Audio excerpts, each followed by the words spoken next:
Good morning. This is Faith and Books.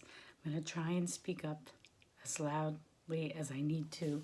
I'm inside because yesterday, after I did my video and came in from the screen porch, I immediately got this horrible headache.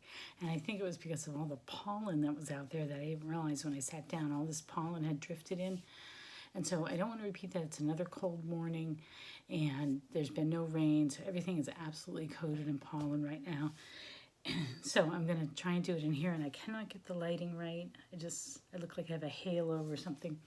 But anyway, I'm going to do this real quick. This is the spring cleaning tag, and Hannah at Hannah's Books tagged me. Thank you very much. And I think the original tag was created by Steve Donahue, and so I will link to both those below, and I'm just going to go through it real quick. So the first prompt is... the theme is spring cleaning. The first prompt is the struggle to get started, a book or series that you have struggled to begin because of its size. And that would be Bleak House by Charles Dickens. It's a book I vowed to read this year, and I still haven't gotten to it. I have a feeling it's going to wind up being my one and only read for Victober. But I'm determined in 2020 to read Bleak House. I've tried it several times, just couldn't get into it. So even though I love the miniseries, I really want to read it. So Bleak House for the first one. The second prompt, cleaning out the closet, a book or series you want to unhaul. So I don't really want to unhaul this, but I'm worried about how I'm eventually going to unhaul it. We have the whole really nice hardback series of a series of unfortunate events, which can you see it back there? I don't know if you can see where it is. I can't even figure out where it is. Well, anyway, we have the whole series. We bought it for our kids. My husband read them all out loud to them, and then they read it themselves over and over again. We really got the quirky sense of humor. We really enjoyed them. But I don't know who's going to get it. Which kid is going to get this when I do come to unhaul it? I worry about that. It's a very nice series. So that's the series that would fit that prompt. The third prompt, opening windows and letting fresh air in, a book that was refreshing. So I just finished a reread. It was my Kindle, my at-night read, The Unknown Ajax by Georgette Hare. It's such a good book. I'm going to do a review of it later this week, I think. But I just finished reading it, and it's just so funny. The characters are so interesting. The dialogue is great. The plot is great. Everything about it is just, it's like the best of Georgette Hare that she was good at. So that was a very refreshing book, even though it was a reread. So The Unknown Ajax. The fourth prompt, is this the fourth one? 1, 2, 3, 4. Yeah, I forgot to number. Washing out sheet stains. Yuck. A book you wish you could rewrite a certain scene in. This would be Huckleberry Finn. I've always resented the fact that Twain brought Tom Sawyer back in at the very end. I really loved Huck Finn and Jim and their relationship, and the way we get to know them, and looking at slavery and things going on in the South through Huck's eyes. And then at the end, to me, the whole tone, everything gets ruined when Tom Sawyer comes in at the very end. In fact, it even ruins the book Tom Sawyer, because Tom Sawyer, to me, does not come off well at the end there. He's so much less wise. He's so much less heart than Huckleberry Finn does. And to me, it just ruins the book. I've read that book several times, and I always hated the ending. So yeah, I'd like to rewrite the ending of Huckleberry Finn.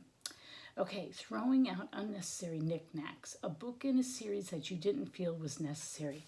So this is True Confessions time. I have never gotten beyond the first book in the Anne of Green Gables series. I've read the first one, Anne of Green Gables, several times. I think it's a great standalone.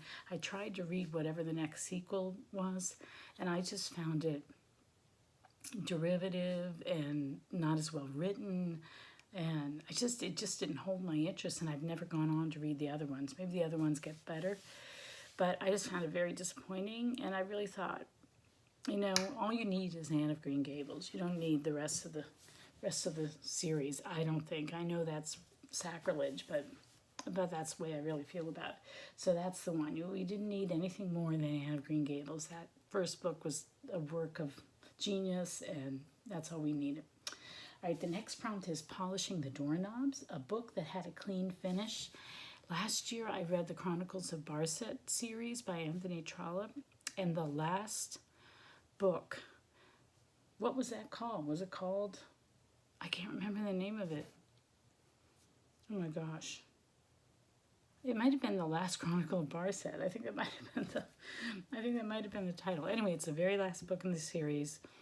It was beautiful, the way he cleaned up everything, the way he tied all the characters together. He even developed characters that had been mentioned in other books. He developed them more fully.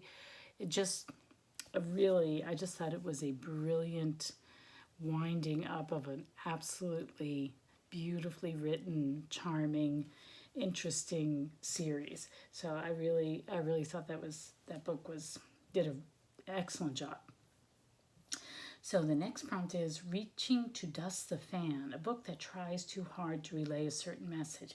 Oh, I forgot to get it out. I forgot to bring it with me, but I read a book a few years ago called 1,000 Years Over a Hot Stove, because I was really interested in the history of homemaking, of housekeeping. And this was a history of women cooking, and the book itself had beautiful photographs, handwritten recipes, samples from old recipe books, all sorts of things. But the author was a terrible writer, and it was a very, just sort of heavy-handed PC feminist view of it, which it just jarred with the topic. And I mean, I got that she wanted to make a point, but also she was just a terrible writer, and she just wrote poorly, and she would just stick in her own impressions of things or her own feelings about things that, I just wanted the history. How they did things, that sort of thing. And she does provide that, but her writing itself was too hard, and she was too bad, and she was too into lecturing the reader about how women were treated, which I know that, but that wasn't she just didn't present it well. I didn't like the book. I read it. I did finish reading it, and I never gave it away either because of she really compiled a lot of photos and everything. I should have brought it to show you, but I forgot. Anyway, so that's the one, 1,000 Years Over a Hot Stove. I forget the author's name. It tried way too hard to be PC, 21st century feminist when looking at the history of cooking. And the last one is, I didn't have an answer for the last one, The Tiring Yet Satisfying Finish of Spring Cleaning, a book series that was tiring yet satisfying to get through. I don't really have an answer. I don't read that many series. I'm about to start reading Swallows in Amazon. Maybe that'll be the series, but last year I did read The Chronicles of Barset, which was not tiring to get through at all. It was an absolute joy. And I also read the Little Britches series by Ralph Moody. And there were times when it kind of bogged down on technical stuff, but at the same time, I kind of liked that he had recorded, because it was a lot of farm work and that sort of thing, how they did things before the electrification of everything, or before everything was done by machines. So even though I sort of bogged down the technical stuff, it wasn't, maybe I'll say that series, the Little Britches series, because I had to, move through those sections of the book, but they were appropriate to the book, and I still enjoyed the series overall. So I guess Little Britches by Ralph Moody is my answer to that prompt. Anyway, so that is it, and I will link to the other two below, and to Hannah's Books and Steve Donahue. And let me tag people. I will tag Linda Jo Martin, the book lady. Maybe that's it. That's all I can think of right now. So, all right, take care, and I'll talk to you later. Bye.